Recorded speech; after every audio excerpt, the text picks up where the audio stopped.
Bueno, pues el resultado, después de todo esto, fue este. Hay una forma de, creo, de... ¿Ah? ¿Vista cómo? Vista previa, arriba de todo. Gracias. Nada. Y aquí es lo de las diapositivas, muy bien. Y ahora le doy al pause, esto ya me lo sé, que aquí no está. Ah, gracias. Bueno, os voy a facilitar de todos modos. Pues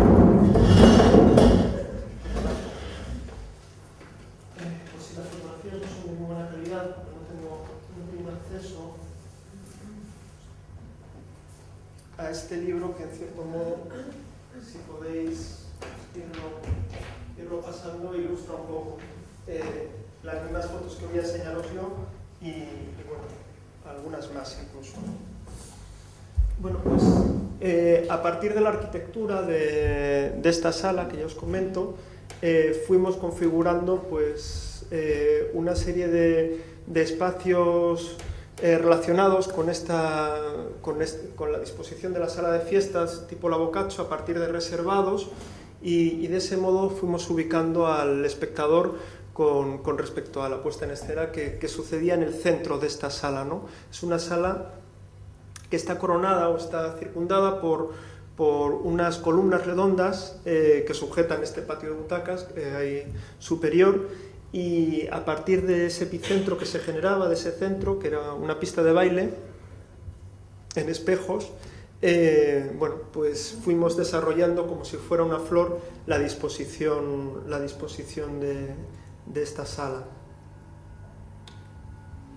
Bueno, pues en cierto modo intentamos que estos personajes, concretamente este vestido, yo lo tenía dentro de mis referentes, era un vestido que yo recordaba de mi abuela, que bueno, pues le gustaba mucho escaparse de Cáceres, que era la ciudad donde nosotros estábamos, y ella se sentía muy apresada y se iba entonces en los años 60 con unas amigas al Pasapoga, ¿no? Y dejaba a los maridos y estaba muy mal visto por aquel entonces que una mujer lo hiciera, y tenía el pelo colorado. Entonces, bueno, pues ese referente de mi abuela, que fumaba y montaba en bicicleta y tenía tan mala fama en Cáceres, pues la recuperé, ¿no? Para el personaje, en este caso, de Lucía Quintana. Bueno, en cuanto a los looks, lo mismo, ¿no? Todo este universo de bigotillos finos, de tupés. Tuvimos mucha suerte porque el equipo de María Guerrero funcionó y se involucró mucho en esta producción, el equipo de caracterización, y sí que me ayudó mucho a buscar estas imágenes. Concretamente con las chicas no tuve mucha suerte porque yo sí que pensaba que el tipo de mujer, no sé si se me oye porque a veces oigo, el tipo de mujer que iba sola al Pasapoga en los años 60, pues era una mujer no que tuviera un moño, como podría tener mi madre cuando iba a una boda en los años 60, sino el pelo corto, ¿no? y como rizado un poco, imitando a muchas estrellas de Hollywood, tipo Marilyn Monroe, bueno, eran unas mujeres de pelo corto y mujeres de pelo sin cortar, ¿no? Es la diferenciación que en ese sentido yo tenía para los looks. En este caso no se dio, entonces fuimos a una cuestión más de moños subidos. El espacio era este. Hay alguna foto más descriptiva en este cuaderno que os paso. Como teníamos esta imposibilidad de un espacio muy, muy reducido, agobiante incluso, y sobre todo el problema de la altura, sí que para iluminar me inventé una luminaria. Había un diseñador de luces, que en este caso introdujo, muy buen diseñador de luces, era Baltasar Patiño, introdujo, bueno, pequeños aparatos luminotécnicos que podemos reconocer, pero ya os digo, muy discretos, en este caso eran tomasitos y poco más, para apoyar un poco una luz escenográfica que él supo manejar muy bien y con la cual él hizo un diseño que bueno, pues estuvo vamos, que le agradezco profundamente porque me ayudó mucho a crear esta atmósfera. Hicimos una luminaria, como os digo, en forma de sol a través de linestras, que estaban enmarcadas por un gran espejo redondo que multiplicaba con el suelo también en espejo estos 3 metros que a priori se hacían tan agobiantes y eran tan incómodos. En este caso fue, yo creo, uno de los grandes hallazgos de la escenografía, porque sí que daba una atmósfera muy extraña, multiplicaba las figuras de los personajes, hacía una especie de caleidoscopio raro, que tenía también mucho que ver con esa atmósfera de humo, de nocturnidad, de embrollo, que yo creo que caracterizaba estos locales, ¿no?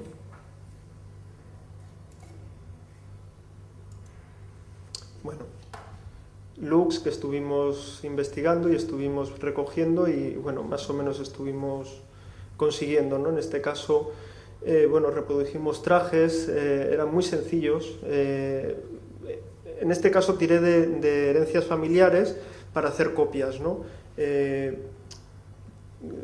Utilizar, por ejemplo, las pinzas huecas en las faldas, que hacían unas formas, unas caderas mucho más pronunciadas, unos talles un poquito ligeramente subidos, la forma de los escotes.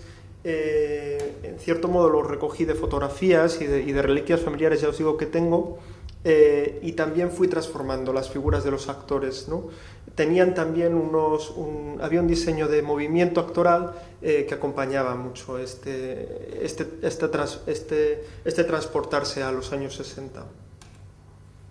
Aquí podéis ver una imagen también del espacio. Guardaba un elemento simétrico, o sea, una disposición simétrica. Ahora os enseñaré un plano.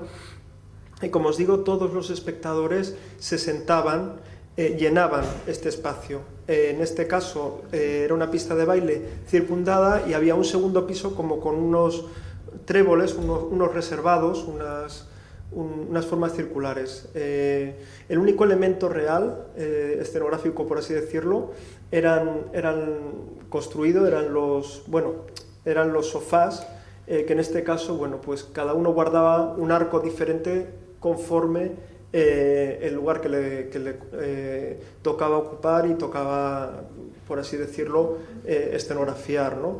El resto, bueno, pues eran unas arnillas que estaban forradas en una moqueta de lana que elegimos, y lo demás era tematización. Bueno, esto fue un techo que se perdió porque fue una cosa que se construyó in situ, no tenía una estructura mínima a base de rastreles, pero de hecho este espectáculo giró y no pudo llevarse a cabo. Y estos espejos se reciclaron de otro espectáculo, Infierno, de Thomas Pandur, bueno, que había utilizado también un suelo de espejos. En este caso era un espejo blindado en el cual podían bailar y utilizar los tacones.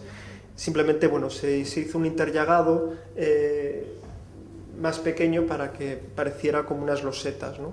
Y el resto de este techo técnico estaba también cubierto y se había forrado, por así decirlo, en estos moldes que se utilizan para los techos, estas escayolas raras, que se pintó de negro a la vez, ¿no? Realmente intentamos que todo el espacio tuviera un carácter, como una reproducción real, que el público, al habitarlo, sintiera que todo lo próximo no era escenografía, sino era realidad, ¿no? Intentamos ocultar cualquier signo de una obra de teatro con todos los elementos escenotécnicos que se requieren. En este caso, ya os digo, solo estaban estas líneas a los lados de focos. Igual que la luminaria, se hizo también, las paredes se forraron de espejos y se acompañaron por el mismo sistema, haciendo unos dibujos, en este caso en rombos, de linestras.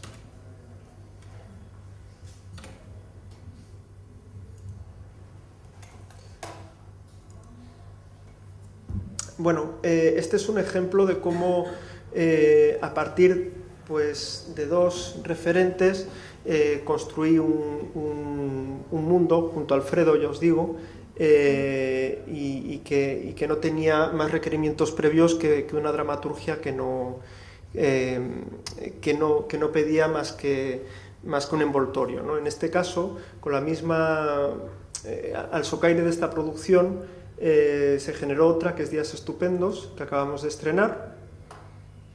Perdonad. Y cuyo director era igualmente Alfredo Sanzol, y cuyo ejercicio era prácticamente el mismo. Eran en este caso 16 sketches y surgía de las últimas palabras de Sí, pero no lo soy. Días Estupendos era el último texto que escuchaba el público. A partir de este título generó un poco el mismo trabajo y me volvió a pedir una atmósfera que envolviera un poco todo, ¿no? En este caso me dijo que él buscaba una idea de jardín, de espacio como de solaz, me dijo concretamente. A partir de esa idea yo estuve investigando cómo tratar la naturaleza de forma escénica y sobre todo como un elemento ideal, ¿no? como un solaz donde, que no podría ser perturbado, ¿no? Una especie de lugar ideal donde no, bueno, un espacio sin peligros, ¿no? sin nada nocivo. En este caso, bueno, pues recuperé un poco el trabajo ya os he comentado que, perdonad, que el mundo de la fotografía siempre ha servido para mí como una fuente de inspiración y de referentes, porque tiene un lenguaje en sí mismo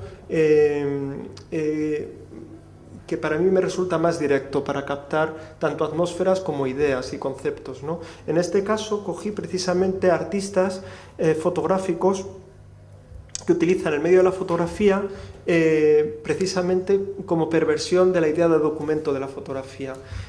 Evidentemente en época de Talbot la fotografía no se consideraba un hecho artístico en sí, realmente era casi un medio científico para conocer cosas que no eran al alcance de todo el público. Se convirtió, por así decirlo, en el elemento documental enciclopédico por excelencia, en detrimento del grabado, ¿no? Que había sido hasta entonces. Tenemos el ejemplo de las fotos de la piedra roseta de Talbot, ¿no? de William Fox Talbot. De Henry Fox Talbot, perdonad. En el caso de Sugimoto, por ejemplo, igual que otros artistas como, bueno, Fontcuberta, un artista que a lo mejor conocéis más, o Ballonrat, el tratamiento de la fotografía, ellos lo utilizan precisamente con ese sentido documental o sentido de veracidad que pueda dar. Cuando realmente lo pervierten y originan realidades absolutamente incoherentes e inverosímiles, pero bajo una perspectiva, claro, hoy en día con el Photoshop y como tenemos asumida la fotografía, esto no es tan evidente, pero sí que yo creo que todavía reside en la fotografía una cierta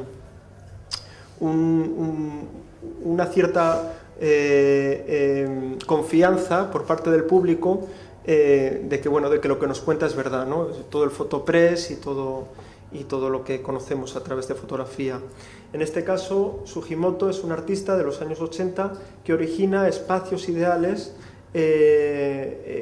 a través de elementos que ya existen, como puede ser museos de cera, museos etnológicos. En este caso es el Museo del Metropolitan de Nueva York, en el que exhiben pues, espacios naturales pertenecientes a otra época muy remota, ¿no? De millones de años para atrás.